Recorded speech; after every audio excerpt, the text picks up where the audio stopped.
Ito na naman po mga viewers, followers. Pagagandahin po na natin sa pagpipintura.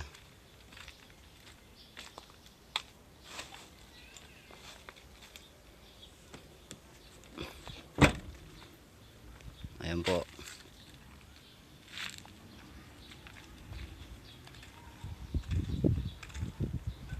Ito po yung pinakamagaling namin mekaniko sa mga Amer.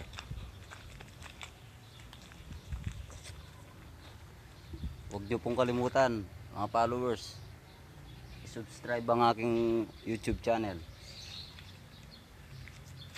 Paki-share na rin po. Thank you po.